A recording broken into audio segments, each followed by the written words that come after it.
We have our feather falling armor, we've got all our spawn eggs, and portal frames, bedrock, and monster spawner. But we're not done yet. You have one more thing to do before we head back to our normal world, and that's, of course, to get more of these items.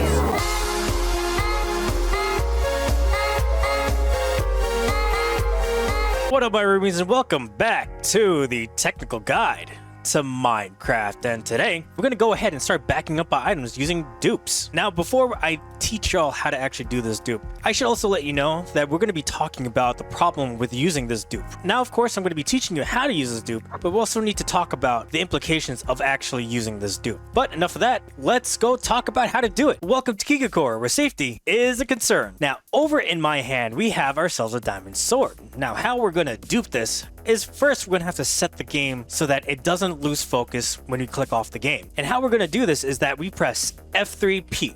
And what you should see is pause on loss of focus disabled. Now, the reason why we want to have it disabled is because we want to be able to go to a different window without the game pausing, because we need to be able to see our inventory the entire time. Now, in order to do this, we're going to have to make sure that we have the items that we want to dupe in our inventory. In this case, we're going to be using a diamond sword. And first things first, we're going to save and quit to title. That way the game gets saved. Then we go back to the Kikakor Testing Center. And from here, we want to go to our inventory and then drop the item. Now, from here, we want to open up our task manager and then highlight the Java platform SC binary, and we're going to end task. And what this will do is that it'll crash the game. Now, as you'll see, is that when we turn the game back on and then go back to the Kikakor Testing Center, that our item has now duped. So in this case, we can make a backup of what we already have: the bedrock, the spawners, the end portal frames, and so on. Now, you should know that this duping technique only works in single player. It does not work in SMPs. And I should also have a word of caution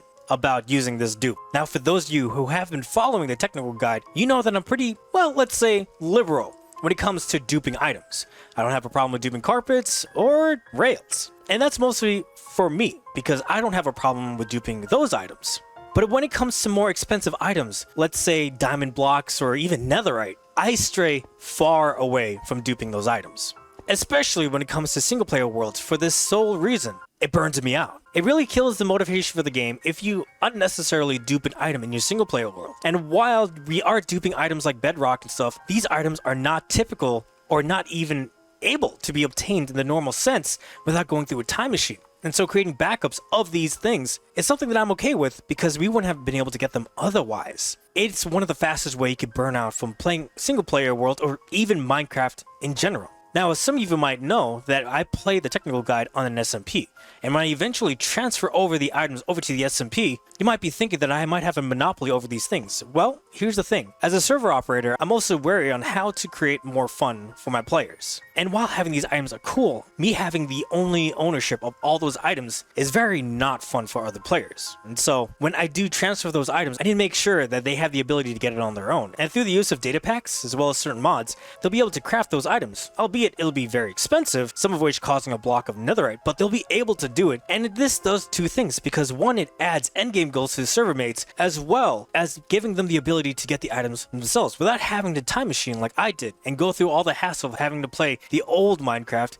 with the losses of quality of life. As a server operator, if you're going to dupe items, you need to make sure that it's done in a way that doesn't kill the fun. Because personally speaking, if I'm on an SMP and I know there's one creative player, if I'm given a single block of dirt, it could be anything, but let's just say it's dirt, it kills my motivation to play on the SMP. While other people might think it's an okay thing to do, because let's say they died and they lost all their stuff, simply giving them their items is enough to maybe demotivate them to keep playing on the server as hard as they did, or as much as they did, or as much fun as they had. Because if they can get that item, then they can really get any item. For me, who is more liberal when it comes to duping, this dupe is very powerful in your single player world and could potentially ruin your fun. I know I'm being a little preachy and a little worrisome, but it's always something that I need to talk about, because while I'm okay with duping, I'm not okay with duping that ruins other people's and your own fun. Dupe how much that you think is okay with you. Have your own set of rules and make sure that it doesn't impede on others. So with that in mind, let's go back to our time machine and upgrade our world to 1.16.1 and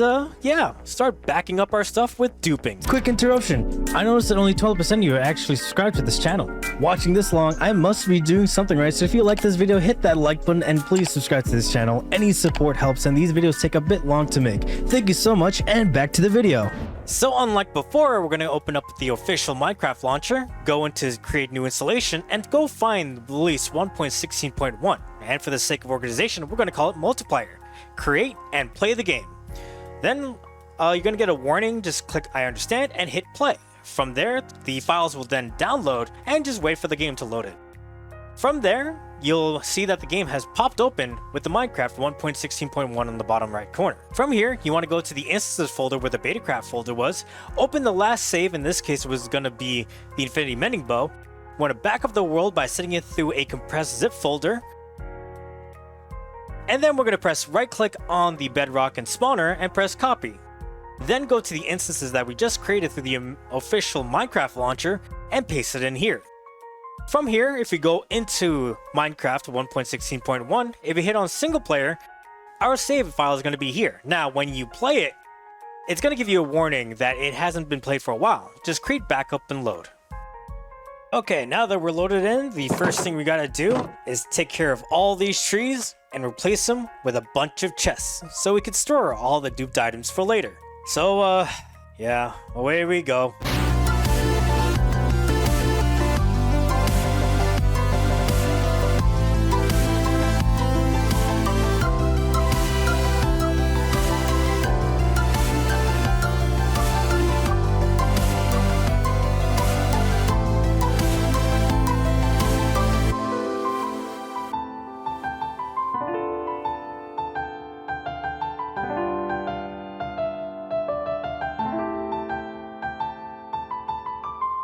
Okay, now that we've cleared out our tree farm and put in all of these chests, it's time to go ahead and start the grueling process of duping. Now bear in mind, actually watching me dupe is not going to be that pleasant to watch, but for the sake of showing everything that I've done, we're of course going to do this in like times 5,000 speed. So with any further ado, let's get started. You know, I thought of a lot of different ways to show this, but in the end of the day, there wasn't really a way to show all the dupes going out without it being boring and dragged on. So this is what we got. And with that, we've got all of our stuff duped. So starting off on the far right, we have all of our bedrock, we got our spawners and portal frames, all the spawn eggs all the way down to here. And finally, we also got ourselves the feather falling armor. Now, it's not necessary that I also duped the boots, but I felt like, why not? We also have our Infinity Mending Bow, and of course, a bonk stick. Now, throughout this entire time, you might have recalled from when we started this whole trip that I also said that we're also going to get an Arrow of Luck.